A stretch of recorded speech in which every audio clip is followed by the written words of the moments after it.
खारगे जी, लालू जी, रबड़ी देवी जी, अखिलेश यादव जी, तेजस्वी जी, सीताराम येचुरी जी, D राजा जी, दीपंकर जी, केसी वेणुगोपाल जी, अखिलेश प्रसाद सिंह जी, तारिक अनवर जी, शकील खान जी, गठबंधन के वरिष्ठ नेता और गठबंधन के प्यारे कार्यकर्ता, भाइयों और बहनों, प्रेस के हमारे मित्रों, इतने मित्र नहीं है प्रेस वाले। आप सबका यहां बहुत बहुत स्वागत, नमस्कार।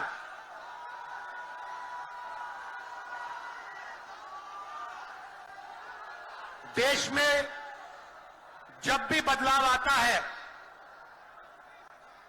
वो बिहार में तूफान शुरू होता है। यहां से तूफान बाकी प्रदेशों में जाता है। ये बिहार जो है देश की राजनीति का नर्व सेंटर है, यहां से ही शुरुआत होती है। आज देश में विचारधारा की लड़ाई है। एक तरफ नफरत, हिंसा, अहंकार और दूसरी तरफ मोहब्बत, भाईचारा और एक दूसरे की इज्जत। जैसे मैंने यात्रा में कहा, अगर आप गठबंधन को समझना चाहते हो, एक लाइन में समझा जा सकता है, नफरत के बाजार में मोहब्बत की दुकान खोलते हैं हम।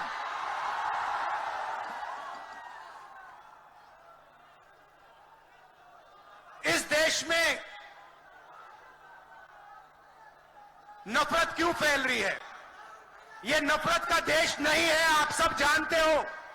आपके दिल में, हिंदुस्तान के नागरिकों के दिल में नफरत नहीं है, मोहब्बत है, प्यार है, एक दूसरे का आदर है।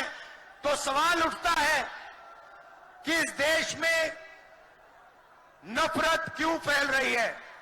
भाई और बहनों, नफरत का सबसे बड़ा कारण देश में अन्याय है।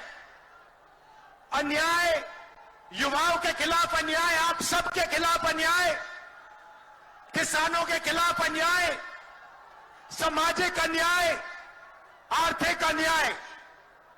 प्रधानमंत्री जी 2-3 बड़े अरबपतियों के लिए काम करते हैं,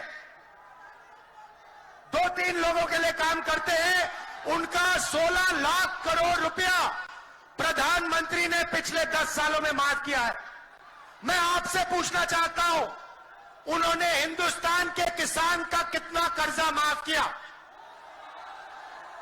हिंदुस्तान के मजदूरों का कितना कर्जा माफ किया? इसीलिए देश में नफरत फैल रही है। 40 साल से सबसे ज्यादा बेरोजगारी आज हिंदुस्तान में है। क्यों? क्योंकि बीजेपी ने छोटे व्यापारियों को, किसानों को, स्मॉल और मीडियम वाले बिजनेसेस को नष्ट कर दिया है। एक तरफ नोटबंदी की, दूसरी तरफ जीएसटी लागू की। नतीजा यह हुआ, जो लोग इस देश को रोजगार देते हैं, छोटे बिजनेस वाले, स्मॉल और मीडियम बिजनेस वाले, उन सब का काम बंद हो गया। जहां भी देखो बड़े बड़े उद्योगपतियों की मोनोपोली बन रही है। एक उद्योगपति के हाथ में हिंदुस्तान के सारे पोर्ट, एयरपोर्ट, इंफ्रास्ट्रक्चर, डिफेंस की इंडस्ट्री, सारी की सारी नरेंद्र मोदी जी ने एक उद्योगपति को पकड़ा दी। आप लोगों के लिए इस देश में कुछ नहीं बचा है। मैं आपसे सवाल पूछना चाहता हूं, इस देश में पिछड़ी जात के कितने लोग हैं? कितनी आबादी है पिछड़ी जात की? 50%। 50%। दलितों की कितनी आबादी है?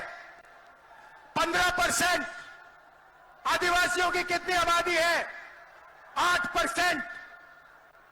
कितनी बनती है भाई? कितनी होती है? 73% अब देखिए,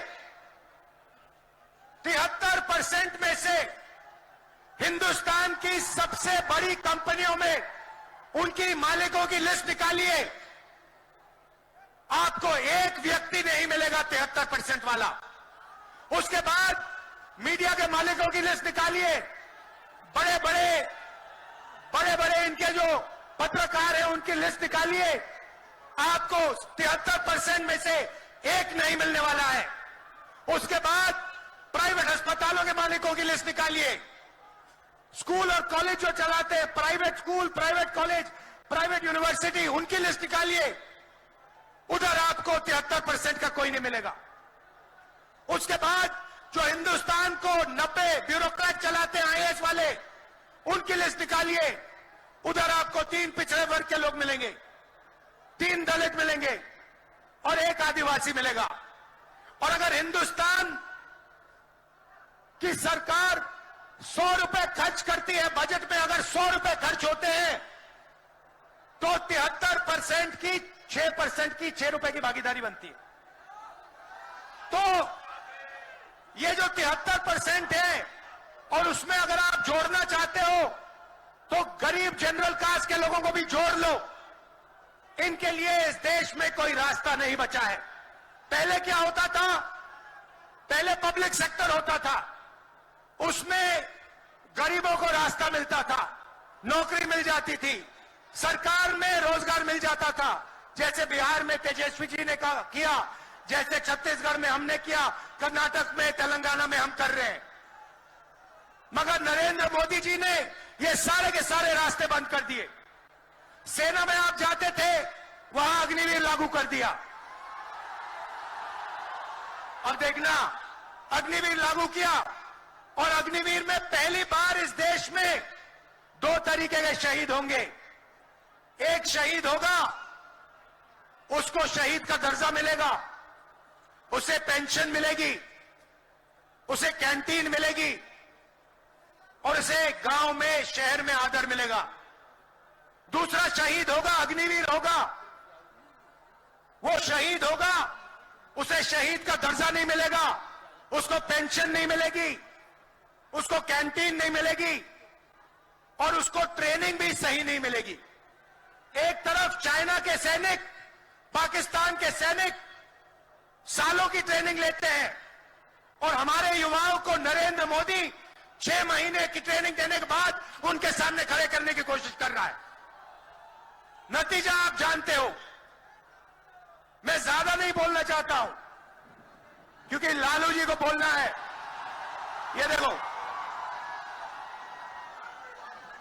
लालू जी को बोलना है, मगर मैं सिर्फ ये कहना चाहता हूं, बीजेपी के लोगों को गलतफहमी में नहीं होना चाहिए। हम लोग बीजेपी से, आरएसएस से नहीं डरते। हमें कोई फर्क नहीं पड़ता। हम देश के लिए लड़ते हैं, हम देश के लिए मरने के लिए तैयार हैं, और हम बीजेपी को, आरएसएस को यहां से हटा के इंडिया की सरकार बनाकर दिखाएंगे। आप सबका दिल से बहुत बहुत धन्यवाद। नमस्कार, जय हिंद।